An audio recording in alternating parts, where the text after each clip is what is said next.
हम पढ़ेंगे अपने बीएससी नर्सिंग एंट्रेंस एग्जाम 2026 के लिए अपने सारे सब्जेक्ट, चाहे वो बायोलॉजी हो, फिजिक्स हो, केमिस्ट्री हो या फिर इंग्लिश हो, इन सारे ही सब्जेक्ट के एमसीक्यू क्वेश्चंस को आज हम देखने वाले हैं आज की वीडियो में। ठीक है, आज के पहले हम मेरी वीडियो इसलिए नहीं आ रही थी क्योंकि मेरी जो तबीयत है वो काफ़ी ज़्यादा ख़राब हो गई थी, इसी की वजह से मेरी वीडियो जो है नहीं आ पा रही थी। लेकिन आज से जो है हम अपनी क्लासेस को स्टार्ट कर रहे हैं।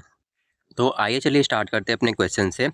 तो हमारा जो सबसे पहला जो सब्जेक्ट है वो है हमारा फिजिक्स का। ठीक है, तो सबसे पहले हम देखेंगे अपने फिजिक्स के एमसीक्यू क्वेश्चंस को। तो फिजिक्स का हमारा जो सबसे पहला जो क्वेश्चन है वो ये है कि the SI unit of force is, यानी कि बल का एसआई मात्रक होता है, जूल होता है, न्यूटन होता है, डाइन होता है या फिर वॉट होता है। तो आपको बताना है कि आपका जो फोर्स होता है उसकी एसआई यूनिट क्या होती है, यानी कि बल का एसआई मात्रक क्या होता है।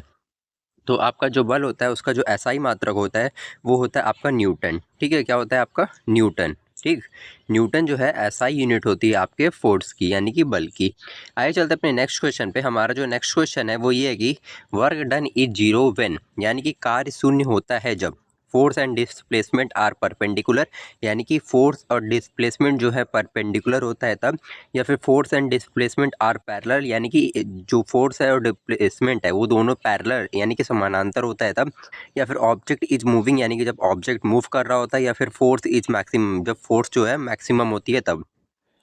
तो आपका जो करेक्ट आंसर होगा इसका वो होगा आपका force and displacement are perpendicular, यानी कि जब फोर्स एंड डिस्प्लेसमेंट परपेंडिकुलर होते हैं तो जो वर्क डन होता है वो कितना होता है आपका जीरो होता है। ठीक है, आइए चलते अपने नेक्स्ट क्वेश्चन पे।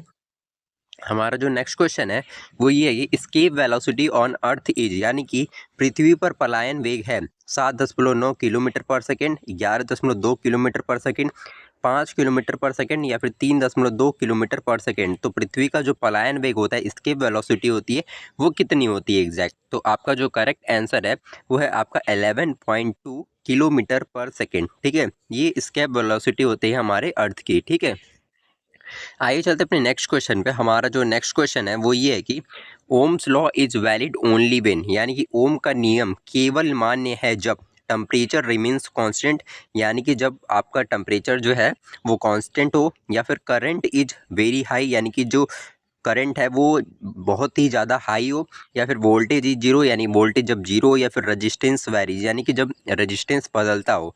तो आपका जो ओम्स लॉ है कब वैलिड होता है। ठीक है, तो आपका जो करेक्ट आंसर होगा टेम्परेचर रिमेन्स कांस्टेंट, यानी कि आपका जो ऑप्शन नंबर ए है वो करेक्ट आंसर होगा इस क्वेश्चन का।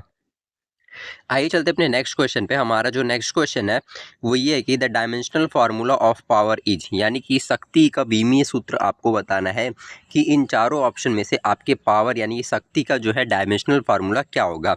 तो आपका जो पावर होता है उसका जो डायमेंशनल फार्मूला यानी बीमीय सूत्र होता है वो होता है आपका ml के पावर में 2 t के पावर में -3। ठीक है, इन ब्रैकेट। ठीक है, ये होता है आपके शक्ति का डायमेंशनल फार्मूला।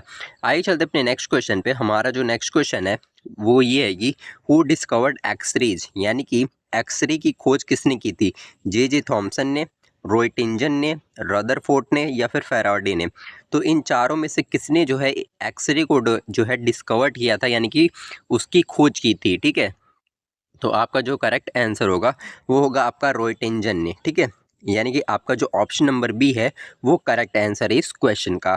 आइए चलते अपने नेक्स्ट क्वेश्चन पे। हमारा जो नेक्स्ट क्वेश्चन है वो ये है कि the device use to measure electric current is, यानी कि विद्युत धारा मापने के लिए प्रयुक्त यंत्र है, यानी कि विद्युत धारा को मापने के लिए किस यंत्र का उपयोग किया जाता है इन चारों में से। वोल्ट मीटर का किया जाता है, अमीटर का किया जाता है, गैल्वेनोमीटर का किया जाता है या फिर वॉट मीटर का किया जाता है।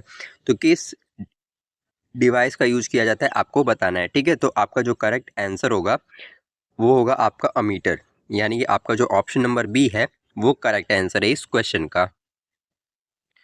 आइए चलते अपने नेक्स्ट क्वेश्चन पे। हमारा जो नेक्स्ट क्वेश्चन है the speed of light in vacuum is, यानी निर्वात में प्रकाश की गति है 3 × 10⁸ मीटर पर सेकेंड, 3 × 10⁸ मीटर पर सेकेंड, 3 × 10⁸ मीटर पर सेकेंड या फिर 1.5 × 10⁸ मीटर पर सेकेंड। तो प्रकाश की गति जो है वो निर्वात में कितनी होती है आपको ये बताना है। ठीक है, यानी कि स्पीड कितनी होती है आपके वैक्यूम में लाइट की आपको बताना है। ठीक है, तो जो स्पीड होती है प्रकाश की हमारे निर्वात में वो होती है 3 × 10⁸ मीटर पर सेकेंड। ठीक है, ये स्पीड होती है आपकी लाइट की वैक्यूम में। आइए चलते अपने नेक्स्ट क्वेश्चन पे। हमारा जो नेक्स्ट क्वेश्चन है वो ये है कि the first law of thermodynamics is based on, यानी कि ऊष्मागतिकी का प्रथम नियम आधारित है कंजर्वेशन ऑफ मास पे, या फिर कंजर्वेशन ऑफ एनर्जी पे, या फिर कंजर्वेशन ऑफ मोमेंटम पे, या फिर कंजर्वेशन ऑफ चार्ज पे। ठीक है, तो आपका जो फर्स्ट लॉ है आपके थर्मोडायनेमिक्स का वो किस चीज़ पर आधारित है, यानी कि बेस्ड है। तो आपका जो करेक्ट आंसर होगा वो होगा आपका कंजर्वेशन ऑफ एनर्जी। ठीक है, ऊर्जा संरक्षण के नियम पे जो है आपका आधारित है आपके थर्मोडायनेमिक्स का प्रथम नियम। ठीक है, आइए चलते अपने नेक्स्ट क्वेश्चन पे। हमारा जो नेक्स्ट क्वेश्चन है वो ये है कि which physical quantity is a scalar, यानी कि कौन सा इसमें से भौतिक राशि जो है वो स्केलर है। वेलोसिटी, फोर्स, वर्क या फिर एक्सेलरेशन, इन चारों में से कौन सा जो है एक स्केलर क्वांटिटी है। ठीक है, तो आपका जो करेक्ट आंसर होगा वो होगा आपका वर्क, यानी कि कार्य। ठीक है, ये क्या है आपका एक स्केलर क्वांटिटी है। ठीक है, आइए चलते अपने नेक्स्ट क्वेश्चन पे। हमारा जो नेक्स्ट क्वेश्चन है वो हमारा अब केमिस्ट्री से है। ठीक है, केमिस्ट्री के क्वेश्चंस को अब हम देखेंगे। तो केमिस्ट्री का हमारा जो सबसे पहला जो क्वेश्चन है वो ये है कि the SI unit of molar mass is, यानी कि मोलर द्रव्यमान का एसआई मात्रक है। ठीक है, gram upon mole, KG upon mole, mole upon litre, या फिर KG upon M metre cube. ठीक है, तो मोलर द्रव्यमान जो होता है उसका एसआई मात्रक आपको बताना है। ठीक है, तो एसआई मात्रक जो होगा उसका वो होगा आपका केजी अपॉन मोल। ठीक है, यानी कि आपका जो ऑप्शन नंबर बी है वो करेक्ट आंसर है इस क्वेश्चन का।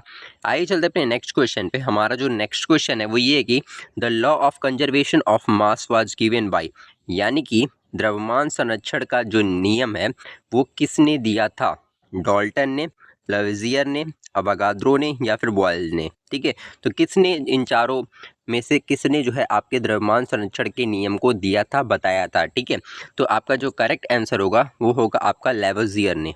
ठीक है, आइए चलते अपने नेक्स्ट क्वेश्चन पे। हमारा जो नेक्स्ट क्वेश्चन है वो ये है कि the quantum number which define shape of orbital is, यानी कि क्वांटम संख्या जो कक्ष का आकार बताती है कौन सी होती है। प्रिंसिपल होता है क्वांटम नंबर, या फिर एजी म्यूचुअल क्वांटम नंबर होता है, या फिर मैग्नेटिक क्वांटम नंबर होता है, या फिर स्पिन क्वांटम नंबर होता है। ठीक है, तो आपका जो करेक्ट आंसर होगा वो होगा आपका एजी म्यूचुअल। ठीक है, आइए चलते अपने नेक्स्ट क्वेश्चन पे। हमारा जो नेक्स्ट क्वेश्चन है वो ये है कि the number of moles in 22.4 litre of gas at NTP is, यानी कि एनटीपी पर 22.4 लीटर गैस में मोल की संख्या होगी। 2 मोल होगी, 1 मोल होगी, 0.5 मोल होगी, या फिर 11 मोल होगी। ठीक है, तो आपका जो करेक्ट आंसर होगा इस क्वेश्चन का वो होगा आपका 1 मोल। ठीक है, कितना होगा 1 मोल। आइए चलते अपने नेक्स्ट क्वेश्चन पे। हमारा जो नेक्स्ट क्वेश्चन है वो ये है कि the pH of neutral solution at 25 degree Celsius is, यानी कि 25 डिग्री सेल्सियस पर उदासीन विलयन का पीएच होता है। 0 होता है, 7 होता है, 14 होता है, या फिर 1 होता है। ठीक है, तो 25 डिग्री सेल्सियस पे उदासीन यानी कि न्यूट्रल सोल्यूशन जो होता है उसका जो पीएच वैल्यू होती है वो होती है आपकी 7। ठीक है, आइए चलते अपने नेक्स्ट क्वेश्चन पे। हमारा जो नेक्स्ट क्वेश्चन है वो ये है कि विच बॉन्ड इज स्ट्रॉन्गेस्ट, यानी कौन सा इसमें से बॉन्ड जो है जो बंधन है वो सबसे मजबूत है। Ionic bond, covalent bond, hydrogen bond, या फिर मेटालिक बॉन्ड। ठीक है, तो इसमें सबसे स्ट्रॉन्गेस्ट बॉन्ड है आपका कोवैलेंट बॉन्ड। ठीक है, कौन सा बॉन्ड, कोवैलेंट बॉन्ड जो है स्ट्रॉन्गेस्ट बॉन्ड है इसमें से। ठीक है, आइए चलते अपने नेक्स्ट क्वेश्चन पे। हमारा जो नेक्स्ट क्वेश्चन है वो ये है कि which is the purest form of carbon, यानी कि कार्बन का सबसे शुद्ध रूप कौन सा है। कोल है, डायमंड है, ग्रेफाइट है, या फिर चारकोल है। इन चारों में से कौन सा जो है कार्बन का सबसे प्योरेस्ट फॉर्म होता है, यानी कि सबसे शुद्धतम रूप होता है। ठीक है, तो इसमें से आपका जो डायमंड है वो आपका प्योरेस्ट फॉर्म है आपके कार्बन का। ठीक है, आइए चलते अपने नेक्स्ट क्वेश्चन पे। हमारा जो नेक्स्ट क्वेश्चन है वो ये है कि which gas is called laughing gas, यानी कौन सी गैस को लॉफिंग गैस कहते हैं। ये आपको 4 ऑप्शन दिए गए हैं, इसमें से किस गैस को जो है लॉफिंग गैस के रूप में जाना जाता है। CO2 को, N2O को, SO2 को, या फिर NH3 को। ठीक है, तो इसमें से आपका जो N2O होता है, N2O, ठीक है, इसको जो है लॉफिंग गैस के रूप में जाना जाता है। ठीक है, आइए चलते अपने नेक्स्ट क्वेश्चन पे। हमारा जो नेक्स्ट क्वेश्चन है वो ये है कि periodic table is based on, यानी आवर्त सारणी आधारित है एटॉमिक वेट पे, एटॉमिक नंबर पे, मास नंबर पे, या फिर आइसोटॉप्स पे। तो किस चीज़ पर आपका जो पीरियोडिक टेबल होता है वो बेस्ड होता है, यानी कि आधारित होता है।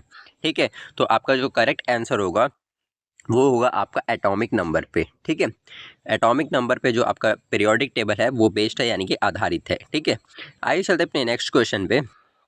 हमारा जो नेक्स्ट क्वेश्चन है वो ये कि the bond angle in water H2O is approximately, यानी कि पानी में, यानी H2O में बंधन कोण लगभग है 109.5 डिग्री, 104.5 डिग्री, 180 डिग्री या फिर 90 डिग्री। ठीक है, तो आपका जो करेक्ट आंसर होगा वो होगा आपका 104.5 डिग्री। ठीक है, ये होता है बॉन्ड एंगल आपके वाटर का। ठीक है, आइए चलते अपने नेक्स्ट क्वेश्चन पे। हमारा जो नेक्स्ट क्वेश्चन है वो हमारा बायोलॉजी से है। ठीक है, बायोलॉजी का हमारा सबसे पहला जो क्वेश्चन है, RBC in humans are formed in, यानी कि मनुष्य में आरबीसी का निर्माण कहाँ होता है? लीवर में, बोन मैरो में, स्प्लीन में या फिर किडनी में। ठीक है, तो आपका जो आरबीसी फॉर्मेशन होता है वो होता है आपके बोन मैरो में। ठीक है, बोन मैरो में जो है आरबीसी का फॉर्मेशन होता है, यानी कि निर्माण होता है ह्यूमंस में। आइए चलते अपने नेक्स्ट क्वेश्चन पे। हमारा जो नेक्स्ट क्वेश्चन है वो ये कि the universal donor blood group is, यानी कि सार्वभौमिक दाता रक्त समूह है A B, O, A B या फिर बी। ठीक है, तो आपका जो सार्वभौमिक दाता होता है वो होता है आपका ओ ब्लड ग्रुप। ठीक है, आइए चलते अपने नेक्स्ट क्वेश्चन पे। हमारा जो नेक्स्ट क्वेश्चन है वो ये है कि site of photosynthesis in plant is, यानी कि पौधों में प्रकाश संश्लेषण का स्थान है। ठीक है, माइट्रोकॉन्ड्रिया है, क्लोरोप्लास्ट है, राइबोसोम है या फिर न्यूक्लियस है। ठीक है, तो आपका फोटोसिंथेसिस यानी प्रकाश संश्लेषण का जो स्थान होता है आपके पौधों में वो होता है आपका क्लोरोप्लास्ट। ठीक है, यहीं पे क्या होता है आपका फोटोसिंथेसिस होता है। ठीक है, आइए चलते हैं अपने नेक्स्ट क्वेश्चन पे। हमारा जो नेक्स्ट क्वेश्चन है वो ये कि largest gland in human body is, यानी कि मानव,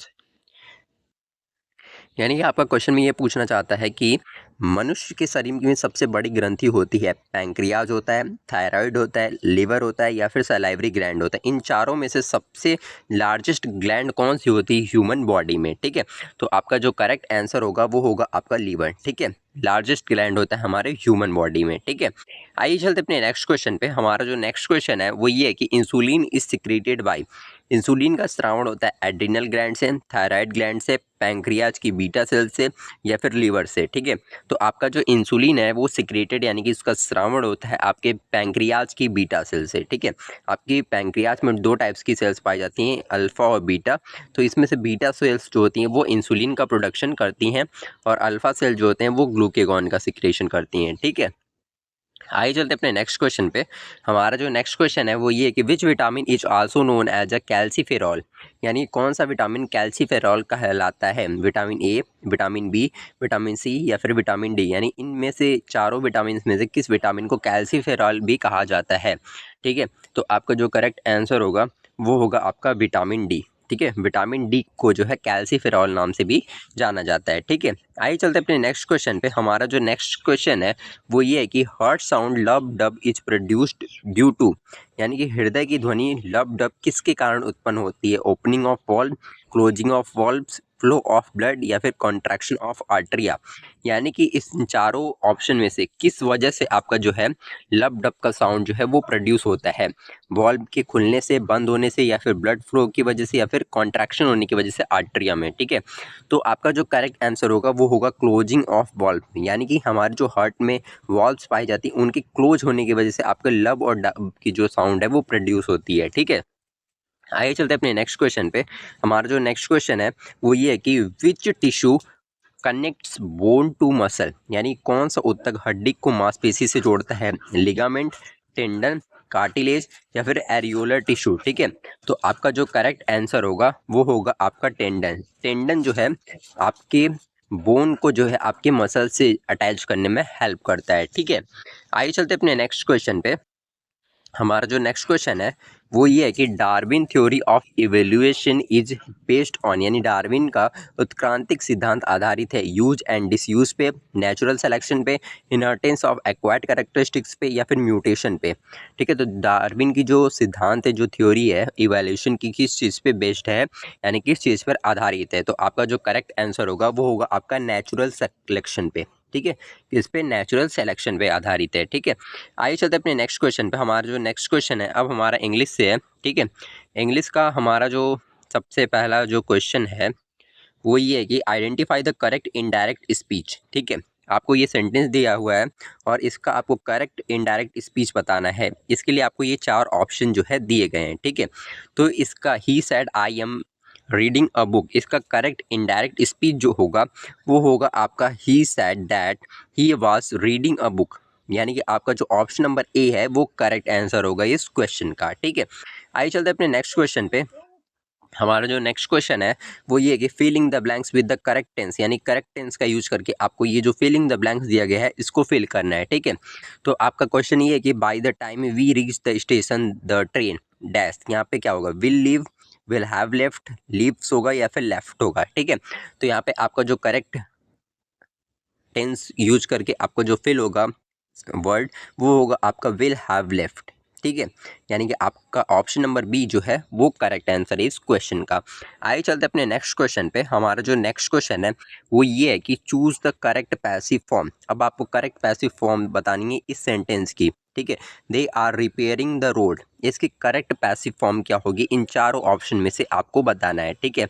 तो इन चारों ऑप्शन में से इसकी जो करेक्ट पैसिव फॉर्म होगी वो होगी the road is being repaired, ठीक है। ये होगा आपका करेक्ट पैसिव फॉर्म इस सेंटेंस का। आइए चलते अपने नेक्स्ट क्वेश्चन पे। हमारा जो नेक्स्ट क्वेश्चन है वो ये है कि identify the correctly punctuated sentence, यानी कि अब ये आपको जो 4 ऑप्शन दिए गए हैं इसमें से आपको करेक्टली पंचुएटेड सेंटेंस कौन सा है इसको आइडेंटिफाई करना है, यानी कि पहचान करनी है, ठीक है। ये आपके सामने 4 ऑप्शन दिए गए हैं, ठीक है।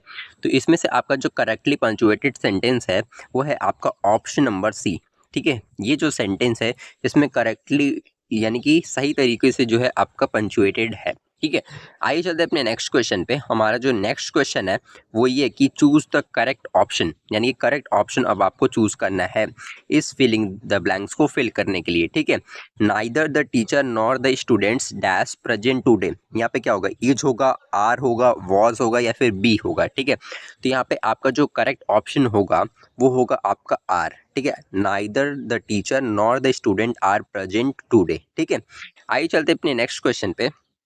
हमारा जो नेक्स्ट क्वेश्चन है वो ये कि spot the correct model uses, यानी कि अब आपको क्या करना है, करेक्ट मॉडल को यूज करना है। You dash cross the road carefully, यहाँ पे क्या फिल होगा, कैन होगा, मे होगा, शुड होगा या फिर मस्ट नॉट होगा, ठीक है। तो यहाँ पे आपका जो करेक्ट मॉडल यूज होगा वो होगा आपका शुड, ठीक है। क्या होगा आपका should, you should cross the road carefully, ठीक है। आइए चलते अपने नेक्स्ट क्वेश्चन पे। हमारा जो नेक्स्ट क्वेश्चन है वो ये है कि choose the correct one word substitution, यानी कि इस सेंटेंस के लिए आपको वन वर्ड सब्सटीट्यूशन बताना है, यानी कि इसका जो जवाब है उसको एक शब्द में आपको देना है, ठीक है। A person who does not believe in God, यानी कि ऐसा पर्सन जो भगवान को नहीं मानता है उसे क्या बोलते हैं, थिस्ट बोलते हैं, एथिस्ट बोलते हैं, एग्नोस्टिक बोलते हैं या फिर ऑप्टिमिस्ट बोलते हैं, ठीक है। तो इसका जो करेक्ट आंसर होगा वो होगा आपका एथिस्ट, यानी कि नास्तिक, ठीक है। ऐसा व्यक्ति या पर्सन जो आपके भगवान में विश्वास नहीं रखता उसे क्या बोलते हैं, आपका नास्तिक बोलते हैं, और उसका जो इंग्लिश होगा वो होगा आपका एथिस्ट, ठीक है। आइए चलते अपने नेक्स्ट क्वेश्चन पे। हमारा जो नेक्स्ट क्वेश्चन है वो ये है कि select the correct conditional sentence, यानी कि यहाँ पे अब आपको फिलिंग द ब्लैंक्स फिर से बदलना है इन चारों ऑप्शन का यूज करके। If I dash reach I would travel the world, यहाँ पे क्या फिल होगा, आपका एम होगा, वर होगा, वॉज होगा या फिर विल भी होगा, ठीक है। तो यहाँ पे आपका जो करेक्ट वर्ड फिल होगा वो होगा आपका वर्ड, ठीक है। If I were reach I would travel the word, ठीक है। तो यहाँ पे आपका क्या फिल होगा, वर्ड फिल होगा, ठीक है। आइए चलते हैं अपने नेक्स्ट क्वेश्चन पे। हमारा जो नेक्स्ट क्वेश्चन है वो ये है कि choose the correct reported speech, यानी कि अब आपको इस सेंटेंस के लिए करेक्ट रिपोर्टेड स्पीच बताना है। She said do you like coffee, इसका करेक्ट रिपोर्टेड स्पीच क्या होगा आपका, ठीक है। तो इसका जो करेक्ट रिपोर्टेड स्पीच होगा इन चारों ऑप्शन में से वो होगा आपका ऑप्शन नंबर ए, ठीक है। She asked if I liked coffee, ठीक है। आइए चलते अपने नेक्स्ट क्वेश्चन पे। हमारा जो नेक्स्ट क्वेश्चन है वो ये कि करेक्ट द ईरर, यानी कि इस सेंटेंस में जो ईरर है उसे आपको करेक्ट करना है, ठीक है। Each of the boys have a book, no error, इसमें कोई ईरर नहीं है। Each of the boys has a book, ये ईरर है, या फिर each boy have a book, ये ईरर है, या फिर each boys has a book, ये ईरर है, ठीक है। तो इसमें आपका जो ईरर है, ठीक है, क्या आपको आइडेंटिफाई करना था, ईडर को, ठीक है, करेक्ट करना था ईडर को। तो यहाँ पे आपका जो ऑप्शन नंबर बी है वो करेक्ट आंसर है इस क्वेश्चन का, ठीक है। तो आज के लिए इतना ही। अगर आपको हमारी वीडियो पसंद आई हो तो हमारी वीडियो को लाइक और हमारे चैनल को सब्सक्राइब कर लें। साथ ही साथ आप हमारे टेलीग्राम चैनल को भी ज्वाइन कर लें, जिससे कि आपको इस वीडियो का जो PDF है वो मिल सके।